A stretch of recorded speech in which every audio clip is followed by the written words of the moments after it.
¿Sabías que es posible vivir con un criminal durante 15 años sin darte cuenta? Que la persona que duerme a tu lado todas las noches puede estar estafando a ancianos vulnerables mientras tú crees que está en conferencias de trabajo. Yo lo descubrí de la manera más escalofriante, y lo que hice después va a hacer que te preguntes si soy una heroína que hizo justicia o una mujer sin escrúpulos que destruyó vidas inocentes para vengarse. Me llamo Elena, tengo 57 años, y esta es la historia más aterradora que he vivido jamás. Es una historia tan llena de secretos criminales, de víctimas inocentes, de traiciones que van más allá del matrimonio, que necesito contarla antes de morirme porque lo que descubrí sobre mi esposo cambió para siempre mi manera de ver la maldad humana, y lo que decidí hacer con esa información va a hacer que cuestiones todos tus límites morales. Durante 15 años creí que estaba casada con Raúl, un exitoso consultor empresarial que viajaba constantemente a conferencias y seminarios por todo el país. Un hombre inteligente, profesional, que ganaba muy buen dinero ayudando a pequeñas empresas a mejorar sus procesos.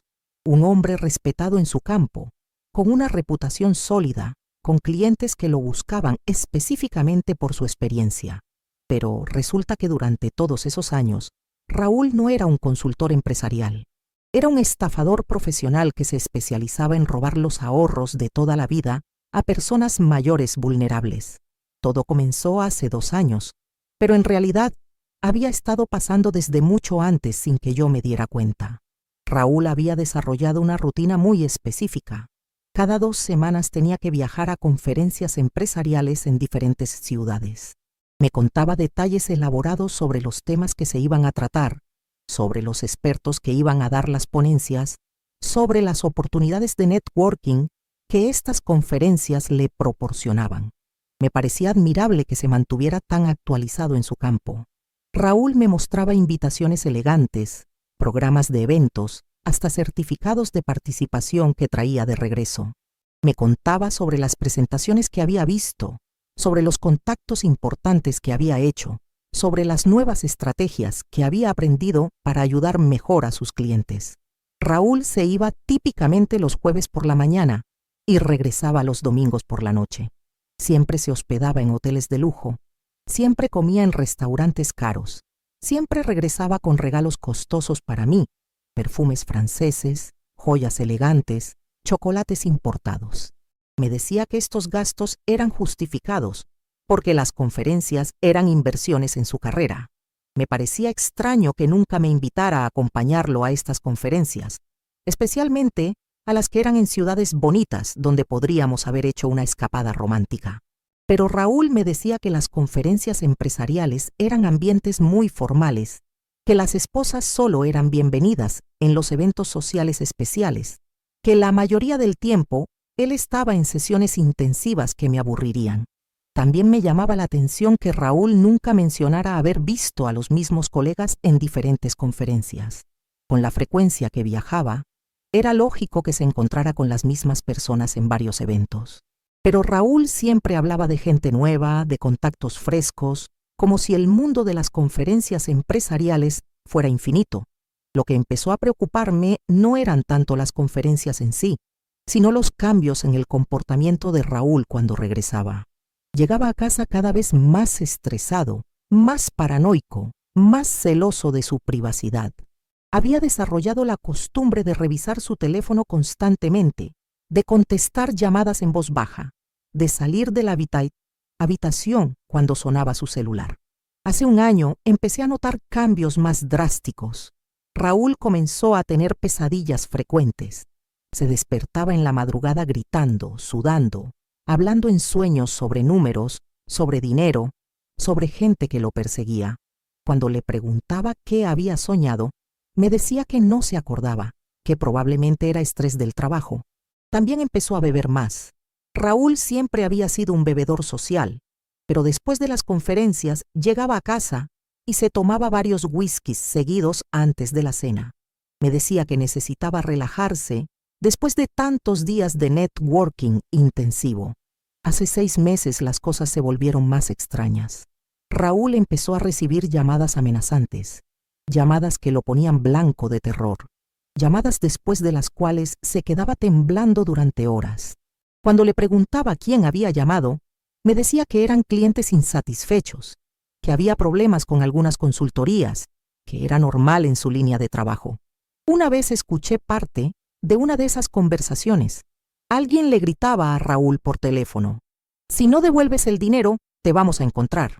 Cuando colgó, le pregunté qué había pasado.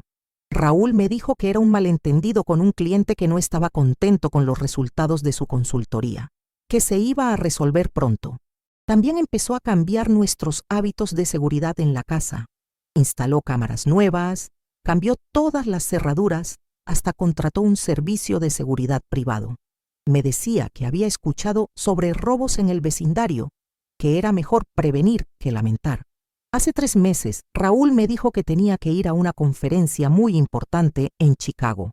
Me contó que era un evento de 3 días sobre innovación en consultoría empresarial, que se iba a llevar a cabo en el Hotel Continental. Me dijo que iban a estar los mejores consultores del país, que había conseguido una invitación muy exclusiva, que esta conferencia podía cambiar el rumbo de su carrera. Me mostró una invitación muy elegante, impresa en papel grueso, con sellos oficiales, que se veía completamente auténtica. Me enseñó el programa del evento, conferencias magistrales, talleres especializados, sesiones de networking, cenas de gala. Todo parecía muy profesional, muy legítimo. Raúl se fue el jueves por la mañana más nervioso de lo normal. Me dijo que esta conferencia era diferente, que había mucho dinero en juego, que necesitaba hacer contactos muy específicos. Me pidió que no lo llamara durante el viaje porque iba a estar muy ocupado, que él me iba a llamar cuando tuviera tiempo. El viernes por la noche Raúl me llamó desde el hotel. Me contó que la conferencia estaba siendo increíble, que había conocido a consultores muy influyentes, que había oportunidades de negocio que podían cambiar nuestras vidas, pero se oía muy estresado, como si estuviera leyendo un guión en lugar de contarme experiencias reales. El sábado no me llamó para nada, lo cual era muy extraño. Normalmente, Raúl me llamaba por lo menos 2 veces al día cuando viajaba. Traté de llamarlo varias veces, pero su teléfono estaba apagado o fuera de servicio. El domingo por la mañana decidí llamar al Hotel Continental en Chicago para dejarle un mensaje. Quería desearle suerte en el último día de la conferencia. Quería que supiera que estaba pensando en él. Cuando llamé al hotel y pedí hablar con Raúl García, el recepcionista me dijo: «Lo siento, señora, pero no tenemos ningún huésped registrado con ese nombre». Le dije: «¿Está seguro?». Raúl García llegó el jueves. Está asistiendo a la conferencia de consultoría empresarial. El recepcionista me dijo: «Señora, aquí no hay ninguna conferencia de consultoría empresarial este fin de semana. De hecho, no tenemos ningún evento programado». Sentí como si me hubieran dado una patada en el estómago. Le dije: «¿Puede verificar otra vez? La conferencia se llama Innovación en Consultoría Empresarial». El recepcionista me confirmó: «Señora, aquí no hay ningún evento con ese nombre. No hay ninguna conferencia este fin de semana». Colgué el teléfono con las manos temblando. En ese momento entendí que Raúl me había mentido completamente. No estaba en Chicago, no estaba en ninguna conferencia, no estaba haciendo networking profesional. ¿Dónde estaba realmente? ¿Qué había estado haciendo durante todos estos años en sus supuestos viajes de trabajo? Por primera vez en 15 años de matrimonio, empecé a sospechar que mi esposo era un mentiroso patológico. Ese domingo por la noche, cuando Raúl regresó a casa, lo miré con ojos completamente diferentes. Ya no veía al consultor exitoso y respetado con el que creía estar casada. Veía a un desconocido que era capaz de mentir con una facilidad escalofriante. Raúl llegó con regalos como siempre. Un collar de perlas que me dijo que había comprado en una boutique cerca del hotel, chocolates belgas que supuestamente había encontrado en el aeropuerto, un libro sobre consultoría que me dijo que uno de los ponentes había firmado para mí. Cuando le pregunté cómo había estado la conferencia, me contó una historia increíblemente detallada, que había conocido a un consultor de Nueva York que trabajaba con empresas Fortune 500, que había aprendido técnicas revolucionarias de análisis de procesos, que había conseguido 3 clientes potenciales que podrían generar contratos millonarios, Cada palabra que salía de su boca era una mentira. Y lo más aterrador era la naturalidad con la que mentía, la tranquilidad con la que me miraba a los ojos mientras inventaba historias elaboradas sobre eventos que nunca habían existido. Le dije: Raúl, ¿me puedes enseñar el material que trajiste de la conferencia? Raúl me mostró carpetas llenas de folletos, tarjetas de presentación, hasta notas manuscritas que supuestamente había tomado durante las ponencias. Todo parecía auténtico, todo estaba perfectamente fabricado. En ese momento me di cuenta de que Raúl no era solo un mentiroso, sino un mentiroso profesional, alguien que había perfeccionado el arte del engaño hasta convertirlo en una ciencia exacta. Durante la siguiente semana decidí investigar. Contraté a un investigador privado y le di toda la información que tenía sobre los viajes de Raúl. Le expliqué mis sospechas, le mostré las invitaciones a conferencias, le pedí que verificara si mi esposo realmente había estado asistiendo a eventos profesionales durante los últimos años.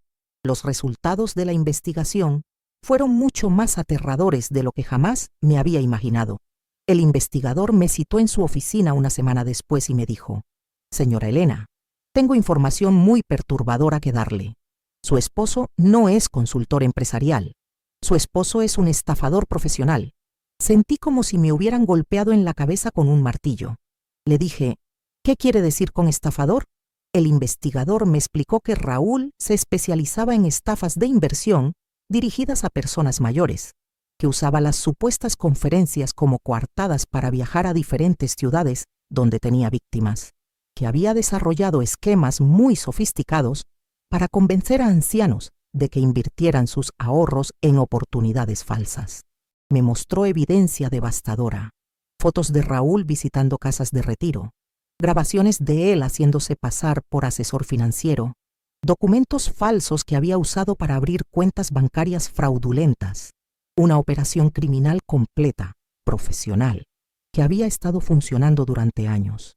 El investigador me dijo: Señora Elena, según nuestras averiguaciones, su esposo ha estafado a más de 50 personas en los últimos 5 años, principalmente viudas mayores de 70 años que confiaron en él con los ahorros de toda su vida.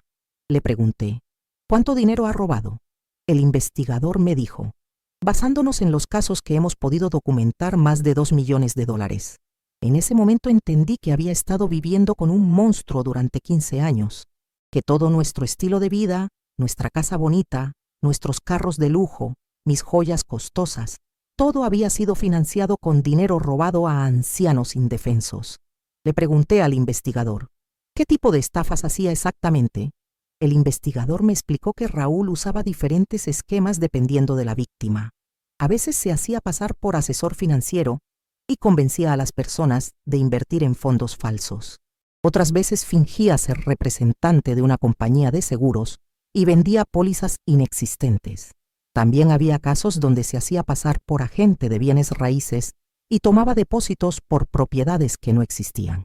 Me mostró fotos de algunas de sus víctimas, señoras de 80 años que habían perdido sus pensiones completas, viudos que habían invertido el dinero del seguro de vida de sus esposas, ancianos que habían hipotecado sus casas para invertir en oportunidades falsas que Raúl les había prometido.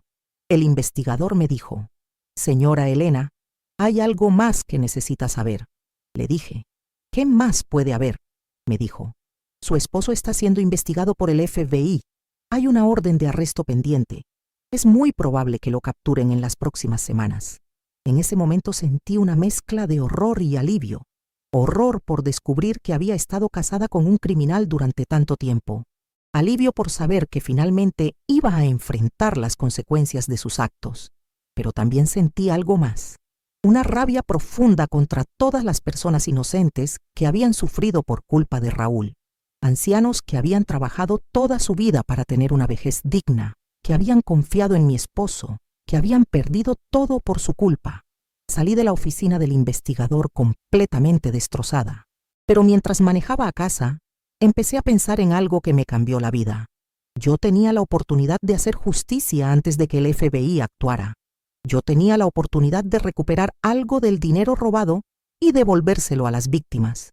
Decidí que Raúl no solo iba a ir a la cárcel, sino que iba a enfrentar una humillación pública que nunca iba a olvidar. Esa noche, cuando Raúl llegó a casa, lo miré y por primera vez vi exactamente lo que era: un depredador que se alimentaba del sufrimiento de personas vulnerables. Le dije: Raúl, ¿cómo estuvo tu día? Él me contó historias falsas sobre reuniones con clientes, sobre propuestas de consultoría, sobre oportunidades de negocio. La misma actuación de siempre, las mismas mentiras profesionales. Pero esta vez yo sabía exactamente qué había estado haciendo realmente: planeando su siguiente estafa, contactando su próxima víctima, preparando su siguiente viaje criminal. Le dije: Raúl, tengo una sorpresa para ti. Él me preguntó: ¿qué sorpresa? Le dije: es una sorpresa para tu próximo viaje. Va a ser algo que nunca vas a olvidar. Raúl sonrió y me dijo: me encantan tus sorpresas, Elena.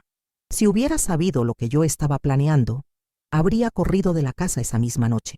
Mira, necesito hacer una pausa aquí para pedirte un favor. Si esta historia te está impactando, si necesitas saber cómo hice justicia contra este criminal, por favor dale me gusta a este video.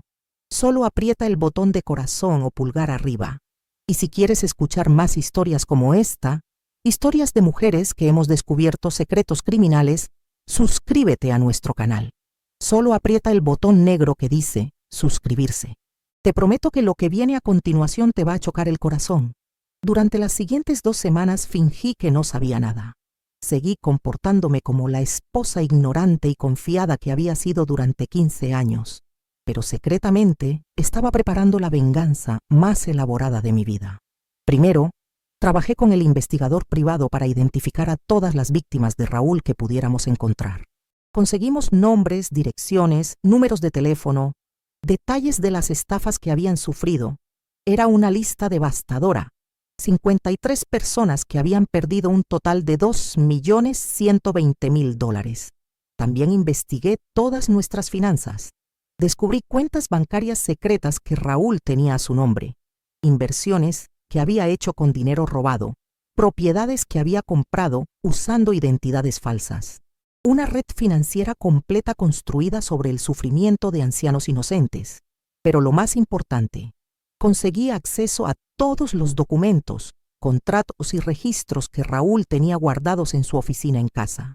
Evidencia suficiente para conectarlo directamente con cada una de sus víctimas. El plan que desarrollé tenía 3 partes. Primero, iba a recuperar todo el dinero posible de las cuentas de Raúl. Segundo, iba a contactar personalmente a cada una de sus víctimas para devolverles parte del dinero robado. Tercero, iba a organizar una confrontación pública donde Raúl tuviera que enfrentar a sus víctimas cara a cara. Durante esos días, Raúl me dijo que tenía que ir a otra conferencia, esta vez en Miami, supuestamente un seminario sobre estrategias avanzadas de consultoría. Me mostró otra invitación falsa, otro programa inventado, otra serie de mentiras profesionales. Pero yo sabía exactamente lo que iba a hacer en Miami. Iba a estafar a otra anciana inocente, iba a robar los ahorros de toda la vida de otra víctima, iba a regresar a casa con dinero manchado de sangre financiera. Le dije: Raúl, esta vez quiero acompañarte. Raúl se puso muy nervioso y me dijo: Elena, ya sabes que las conferencias no son ambientes apropiados para esposas. Le dije: pero Raúl, llevamos 15 años casados y nunca he visto una de tus conferencias. Quiero conocer tu mundo profesional. Raúl me dio todas las excusas habituales, pero yo insistí tanto que finalmente tuvo que aceptar. Me dijo que podía ir, pero que tendría que mantenerme alejada durante las sesiones de trabajo. El miércoles por la noche, antes del viaje, Raúl recibió una llamada que lo puso completamente pálido. Escuché que alguien le gritaba: Raúl, sabemos dónde vives. Si no apareces con nuestro dinero mañana, te vamos a hacer pagar. Cuando colgó le pregunté qué había pasado. Raúl me dijo que era un malentendido con un cliente, que se iba a resolver pronto. Pero yo sabía que probablemente era una de sus víctimas que había descubierto la estafa y lo estaba amenazando. El jueves por la mañana salimos hacia Miami. Durante el vuelo, Raúl estaba más nervioso que nunca. Sudaba constantemente. Revisaba su teléfono cada 5 minutos. Parecía que estaba a punto de vomitar. Cuando llegamos al hotel le dije, Raúl, voy a acompañarte a registrarte para la conferencia. Raúl me dijo, no es necesario, Elena. Tú descansa, yo me encargo de todo. Pero yo insistí. Caminamos juntos hacia el lobby del hotel y le dije al recepcionista, venimos para la conferencia de estrategias avanzadas de consultoría. El recepcionista nos miró confundido y me dijo, lo siento, señores, pero aquí no hay ninguna conferencia programada este fin de semana. Raúl se puso completamente blanco. Trató de explicar que tal vez había un error, que tal vez la conferencia era en otro hotel, pero yo ya había confirmado con anticipación que no había ninguna conferencia de consultoría en ningún hotel de Miami ese fin de semana. Le dije, Raúl, ¿me puedes explicar qué está pasando aquí? Raúl tartamudeó algunas excusas sobre cambios de último momento, sobre problemas de organización, pero sus mentiras ya no funcionaban conmigo. En ese momento saqué una carpeta que había traído en mi equipaje, una carpeta llena de todas las pruebas de sus estafas, fotos de sus víctimas, copias de contratos falsos, registros bancarios, reportes del investigador privado. Le dije, Raúl, siéntate, tenemos que hablar. Nos sentamos en el lobby del hotel y le mostré toda la evidencia. Le enseñé las fotos de las ancianas que había estafado. Le leí los reportes sobre el dinero que había robado. Le expliqué exactamente cuánto sabía sobre su vida criminal. Raúl se desplomó completamente. Empezó a llorar como un niño y me dijo, Elena, perdóname, no sé cómo llegué a esto. Empezó como algo pequeño y se fue saliendo de control. Le dije, Raúl, robaste $2 millones a ancianos indefensos. Esto no fue algo que se salió de control.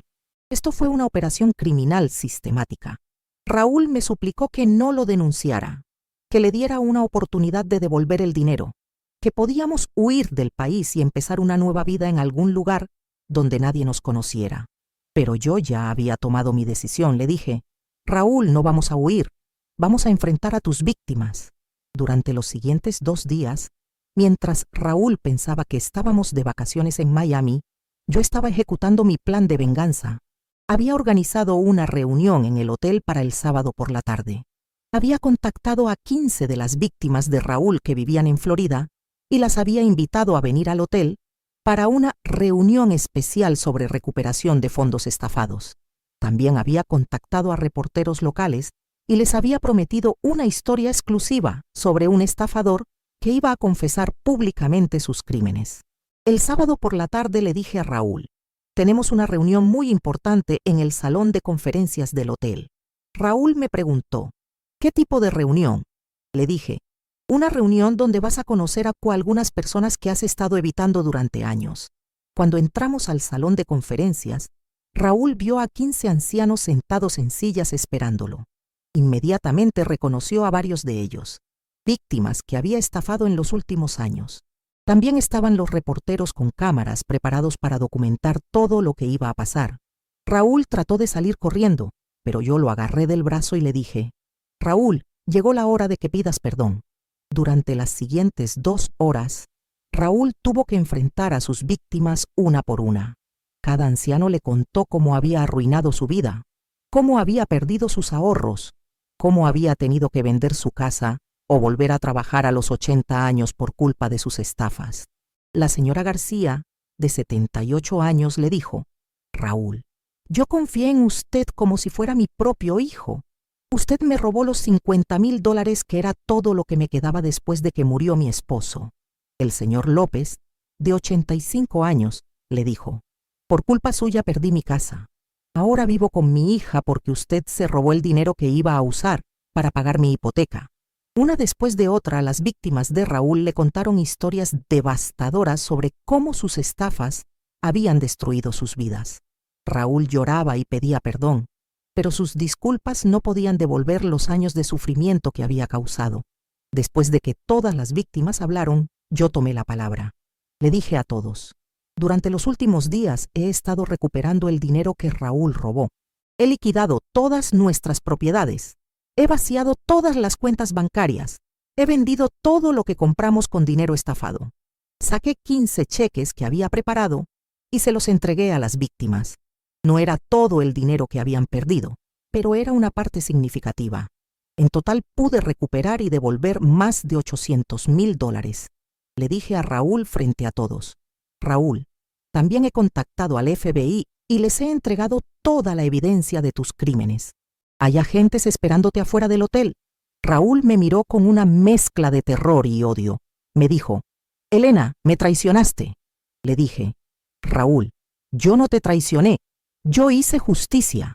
Cuando salimos del salón de conferencias, efectivamente había agentes del FBI esperando. Arrestaron a Raúl frente a todas sus víctimas, frente a los reporteros, frente a decenas de huéspedes del hotel que habían escuchado todo el escándalo.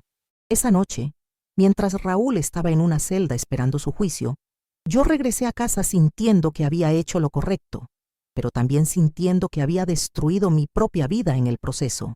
¿Hice bien? ¿Era necesario humillar a Raúl públicamente? ¿Debería haber manejado la situación de manera más privada? Hasta el día de hoy no lo sé, pero sí sé que las víctimas de Raúl merecían ver justicia. Merecían ver a su victimario enfrentar las consecuencias de sus actos. Merecían recuperar aunque fuera parte del dinero que les había robado. Hoy, un año después de esa confrontación, Raúl está en la cárcel cumpliendo una sentencia de 20 años por fraude, estafa y lavado de dinero. Perdió todo: su libertad, su reputación, su familia, su futuro. Yo vivo en un apartamento pequeño, con el dinero que me quedó después de devolver todo lo que pude a las víctimas. Perdí mi casa, mis joyas, mi estilo de vida cómodo, pero gané algo más importante: la tranquilidad de saber que hice lo correcto. Las víctimas de Raúl me escriben cartas de agradecimiento. Me dicen que gracias a mí pudieron recuperar parte de su dignidad, parte de su fe en la justicia. Eso vale más que cualquier casa de lujo. Me arrepiento de haber destruido públicamente a Raúl, de haber organizado esa confrontación humillante. No, no me arrepiento de nada. Raúl destruyó la vida de 53 personas durante años. Yo destruí su vida en un solo día. Me parece un intercambio justo. Raúl robó la dignidad de ancianos vulnerables durante una década. Yo le robé su dignidad en una tarde. También me parece equilibrado. Raúl usó mi amor y mi confianza para financiar sus crímenes. Yo usé mi conocimiento sobre sus crímenes para hacer justicia. Perfectamente balanceado. La gente puede pensar que fui vengativa, que fui cruel, que debería haber dejado que el FBI manejara todo. Pero yo creo que las víctimas de Raúl merecían ver a su victimario humillado de la misma manera que él las había humillado a ellas. Además, si yo no hubiera actuado rápido, Raúl habría seguido estafando hasta que lo capturaran. Habría seguido destruyendo vidas hasta el último momento. Mi intervención probablemente salvó a futuras víctimas de sufrir el mismo destino que las que ya había estafado. Y aunque perdí mi vida cómoda, aunque perdí mi matrimonio, aunque perdí mi estabilidad económica, gané algo que Raúl nunca va a tener: la capacidad de mirarme al espejo sin sentir asco. Porque cuando descubres que has estado viviendo con un monstruo, tienes dos opciones. Puedes convertirte en cómplice de sus crímenes o puedes convertirte en instrumento de justicia. Yo elegí la justicia, aunque me costara todo lo que tenía. Y si mañana me encontrara en la misma situación, haría exactamente lo mismo. Porque algunas traiciones van más allá del matrimonio. Algunas mentiras lastiman a más personas que solo a la esposa. Y cuando tu pareja no solo te está engañando a ti, sino que está destruyendo vidas inocentes, tienes la responsabilidad moral de actuar, aunque te cueste tu propia vida en el proceso. Si has llegado hasta aquí conmigo, si has escuchado esta historia tan perturbadora, quiero pedirte que me hagas un favor. Dale me gusta a este video apretando el botón de corazón o pulgar arriba. Comparte esta historia para que más personas sepan que a veces la venganza y la justicia son la misma cosa. Y suscríbete a nuestro canal apretando el botón negro que dice suscribirse para recibir más historias como esta. También quiero que me cuentes en los comentarios qué opinas de lo que hice. Si crees que fui demasiado lejos o si crees que Raúl se merecía lo que le pasó. Si has descubierto secretos criminales en tu familia si has tenido que tomar decisiones morales imposibles. Todos los días subimos relatos nuevos de mujeres que hemos aprendido que a veces hacer lo correcto requiere destruir tu propia vida. Perdón si el video ha sido muy largo, pero necesitaba contarte todos los detalles. Necesitaba que entendieras por qué elegí la justicia por encima de mi propia comodidad. Necesitaba este desahogo. Necesitaba soltar toda esta historia que he estado cargando. Gracias por acompañarme hasta el final, por escuchar sin juzgar, por entender que a veces las decisiones correctas son las más dolorosas. Nos vemos mañana con una nueva historia que te va a dejar sin aliento. Cuídate mucho y recuerda, cuando descubres que vives con un criminal, no tienes la opción de quedarte callada.